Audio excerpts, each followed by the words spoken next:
Here's what's making news at midday. A ruling from the U.S. Supreme Court concerning unions that could impact millions of employees. The votes are in. We'll have primary election results from 7 states holding primaries and runoffs yesterday. And authorities surround a JetBlue plane after a false hijacking alarm goes off at JFK Airport. We'll hear from one of the passengers on that plane straight ahead at noon. This is News 3 at noon.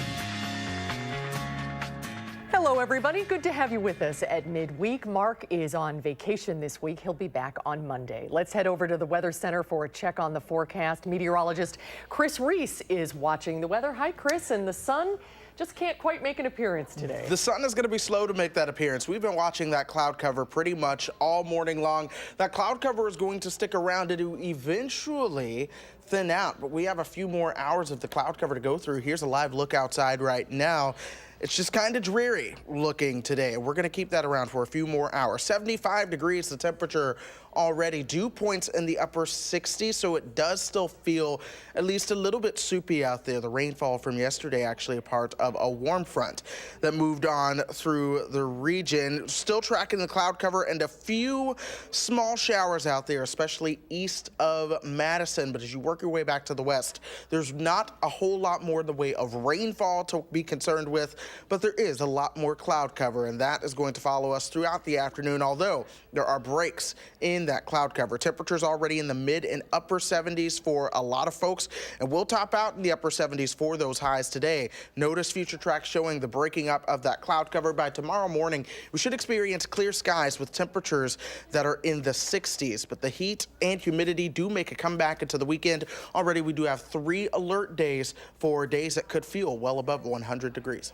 Good to have a little time to prepare for that. Yes, and today is that day. Yeah, today is the day. We'll hear more in just a little bit. Thanks so much, Greg. My pleasure. Thank you. Topping our news this noon, the Supreme Court is ruling against public labor unions. Today, justices struck down a law out of Illinois that forced non-union workers to pay fees that go to collective bargaining.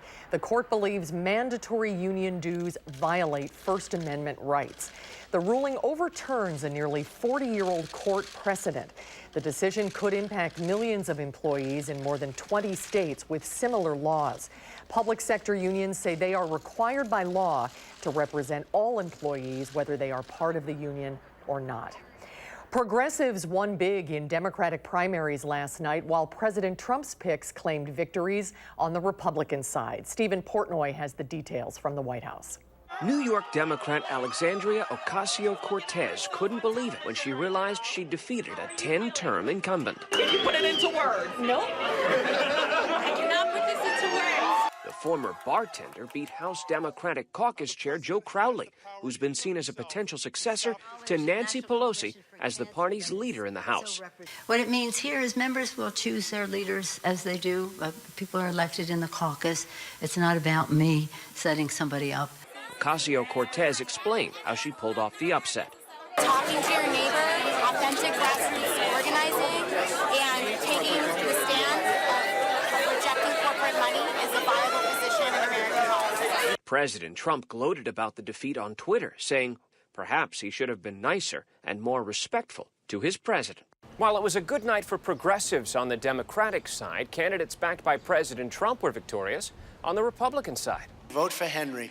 He is a great, great gentleman. The president personally campaigned for South Carolina Governor Henry McMaster, who was facing a primary challenge. Our team, ladies and gentlemen, right now extends from the White House to the State House to your house.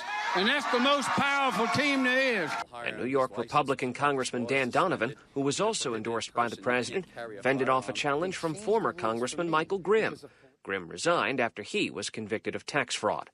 Stephen Portnoy, CBS News, the White House. Mitt Romney announced this week that he will not blindly support President Trump on every issue. The former GOP nominee for president won his race to become the Republican nominee to be Utah's next senator.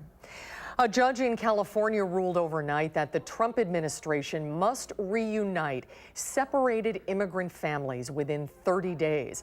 The order issued in the Southern District of California says the government is blocked from carrying out future family separations and says parents cannot be deported before being reunited with their children. Hours before the judge's order, President Trump's Secretary of Health and Human Services, Alex Azar, testified before Congress. Parent remains in detention, unfortunately, under rules that are set by Congress and the courts, they can't be reunified. Health and Human Services says there are currently 2,047 children still separated from their parents. That is just 6 less than the number the department gave last week. The FBI agent who sent anti-Trump texts during the presidential campaign is set to be questioned by lawmakers on Capitol Hill. Peter Strzok will voluntarily testify before the House Judiciary and Oversight Committees as part of their joint investigation into the FBI's actions regarding Hillary Clinton and Russia. Strzok worked on both the Russia and Clinton email investigation, and he was a subject in the recent DOJ Inspector General report. The report faulted him for his anti-Trump bias, but found no evidence that it impacted specific investigative decisions reviewed in the Clinton case. Passengers on a JetBlue flight say they were terrified when armed officers suddenly stormed their plane in New York. The flight was about to take off from JFK Airport for Los Angeles last night when dozens of emergency vehicles surrounded JetBlue Flight 1623 after air traffic control lost all contact with the pilots. Alexa Curtis was on board as heavily armed police entered the cabin and ordered passengers to put their hands in the air. JetBlue, that's on Bravo. If you can hear us. We saw all these flashing lights, and everyone on the flight just noticed at once. JetBlue says the Airbus experienced a radio issue. In an emergency, the plane's transponder can be used to signal the tower. FAA officials say the false alarm was triggered by the pilots mistakenly entering a 4-digit code for hijack, which is 7,500 instead of 7,600, which signals radio failure. The plane returned to the gate and did eventually get to Los Angeles after a 4-hour delay. Heavy rainfall is frustrating efforts to save young members of a soccer team. They are trapped in a cave in northern Thailand. Teams are hauling in hoses into the 6-mile-long cave, but rain is falling and flooding the underground tunnel faster than it can be pumped out. Teams are also drilling a narrow hole to the cave and have asked the United States for survivor detection equipment to pinpoint places where the boys might be trapped. The boys range in age from 11 to 16. They went missing on Saturday when their coach took them into a cave after a practice match. Surveyors with the National Weather Service will be in southern Wisconsin today looking at yesterday's storm damage. Meteorologists were able to confirm one tornado in Lafayette County in Argyle. Today they'll investigate other tornado reports north of Platteville and west of Cuba City. The National Weather Service was able to confirm the tornado in the Argyle area thanks to video like this. It comes from Dustin King. You can see the tornado touching down in the area and causing some property damage there. In Platteville, there have been several reports of people seeing funnel clouds, but there are no injuries and no damage reported as of this morning. But Platteville officials say sirens never went off since the funnel was spotted beyond city limits. Tonight is the first concert on the square, and you'll want to plan ahead if you plan on attending this evening. Every Wednesday afternoon over the next 6 weeks, the Capitol Square will be closed at 3 o'clock and remain that way until midnight. The closure will push buses back away from the Capitol, and other areas of construction in Madison might impact the route that you take downtown. City officials recommend giving yourself plenty of time to maneuver the construction and find parking. The concert is on at this hour, and we'll talk to conductor Andrew Sewell tonight on Live at 4. But when we come back, we'll see what Howard's working on in the Mr. Food Test Kitchen. It's the first day of summer, and we've got a cool thirst quencher that has a secret ingredient, and you won't want to miss it.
You know, we're a nation that loves iced tea, and different parts of the country have different ways to enjoy it.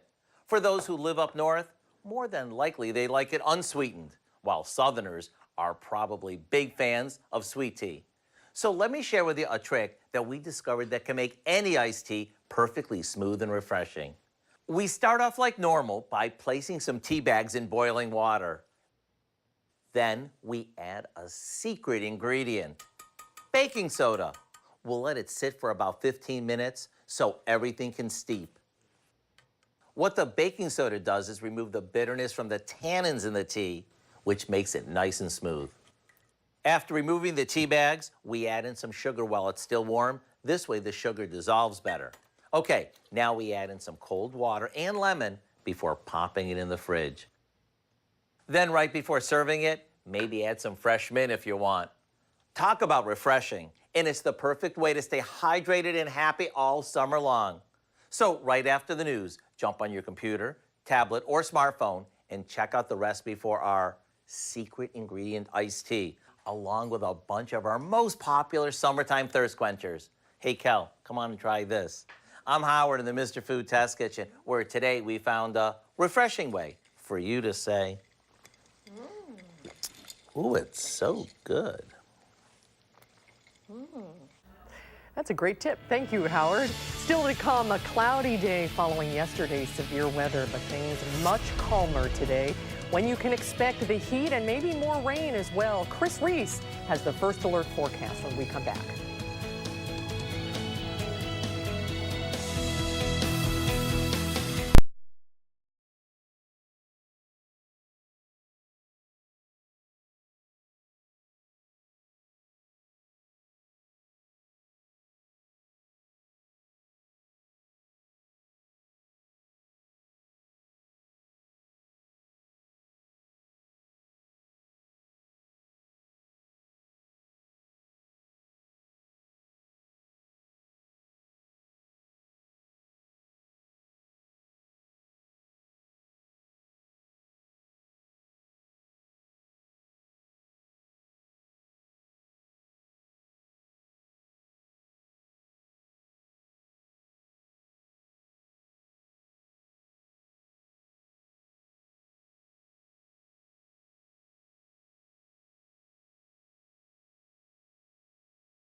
Let's check stocks at midday. Stocks have been on a roller coaster all week, but on this Wednesday, the Dow is up 103 points. The Nasdaq is also up 6. Let's check in with Q106 Farm Director Pam Yonke. Hi, Pam.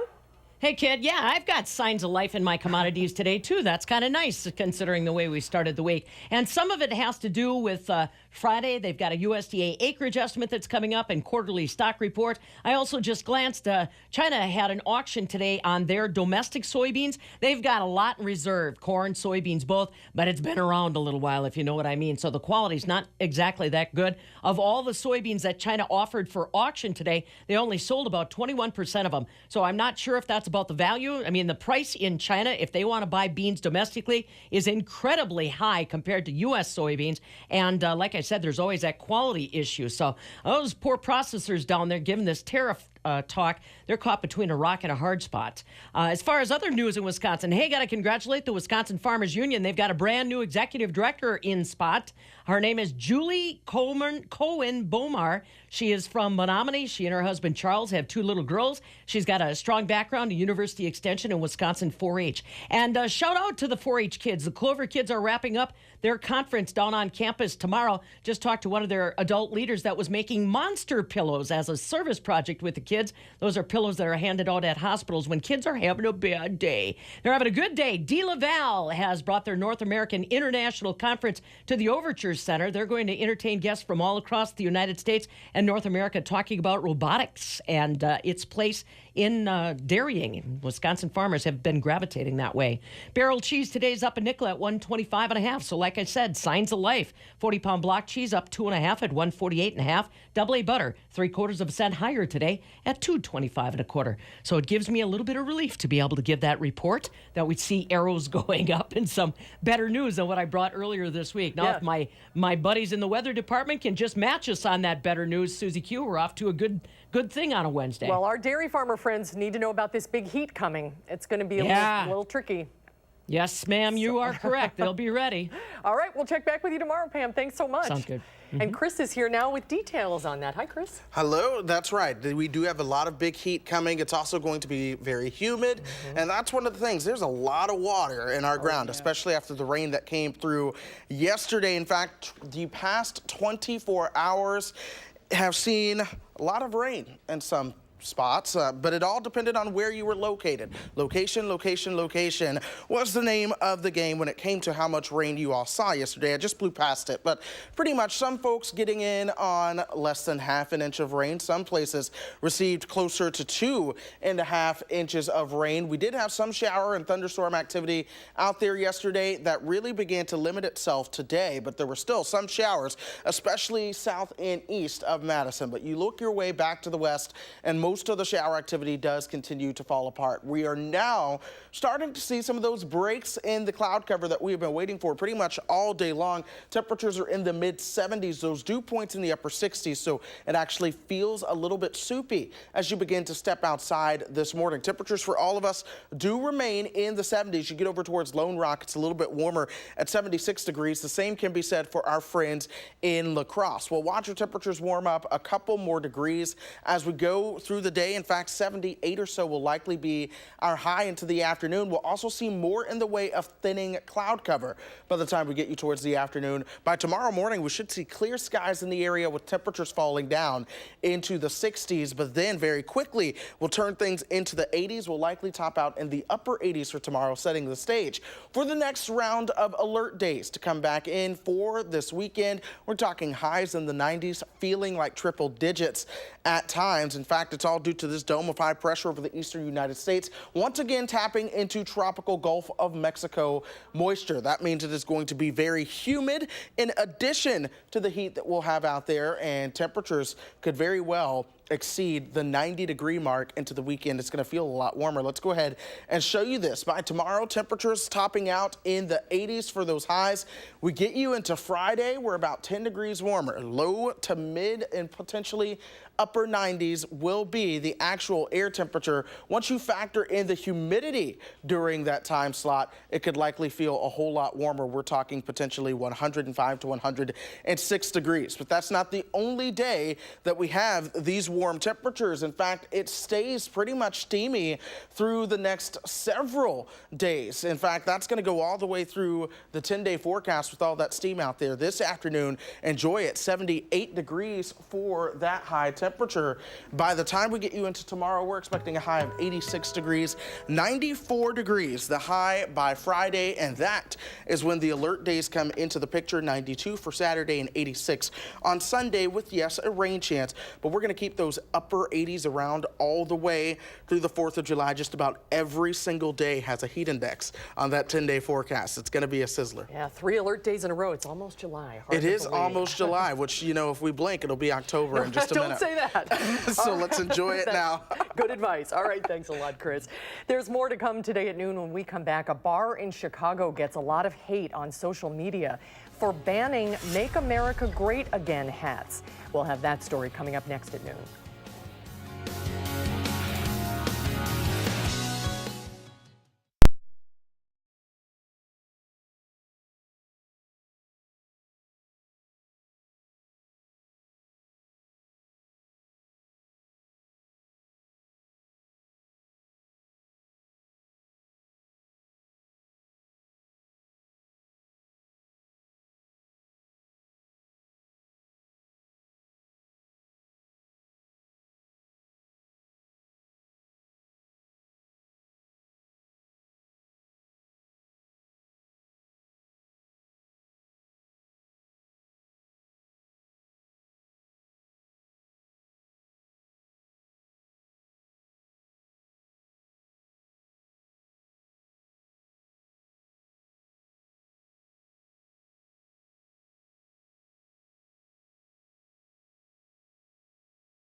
You've heard the saying, there are 3 things you should never talk about: money, religion, and politics. A bar in Chicago is breaking these unwritten rules. Charlie DeMar explains the incident that is bringing up a debate about civility. Replay, an arcade bar in Lincoln Park, normally a place for food, games, and drinks, not politics. But this politically charged Facebook post sent by the bar is making noise. The post announcing a new strictly enforced dress code to maintain a, quote, classy environment, no face tattoos, and no Make America Great Again hats. Another post followed, the bar saying since banning MAGA hats, they've received increased attention online, even asking the Red Hen restaurant in Virginia for help dealing with it all. The Red Hen is where White House Press Secretary Sarah Huckabee Sanders was denied service over the weekend because she worked for the president. I was asked to leave because I work for President Trump. We are allowed to disagree, but we should be able to do so freely and without fear of harm. General lack of civility. Restaurant consultant Bob Rhodes. Your customer came in to have a good meal. don't do anything to screw it up. Rhodes says political statements, no matter what they are, alienate potential customers and could hurt the restaurant's bottom line. No, a place in the restaurant is to sell food and liquor and make your guests happy and welcome them home. So keep politics out of it. Keep politics out of it. The bar owner has since apologized for the initial post and said everyone is welcome. And now over to Chris. Come here, Chris. I know, I'm a rookie on this show too. I get confused. I wasn't sure if I was over there, if I was over here, but you know what? We'll get that forecast. You're right here. All right, well that's good to know. Of course, we have a lot of the cloud cover out there. We've been looking at that cloud cover pretty much all day long. Here's how it looks downtown right now. We're going to keep that around for a good part of the day. Eventually, some sunshine does come back into the picture. Temperatures in the 60s. All right, good job, buddy. Have a good afternoon, everybody. See you back here at 4.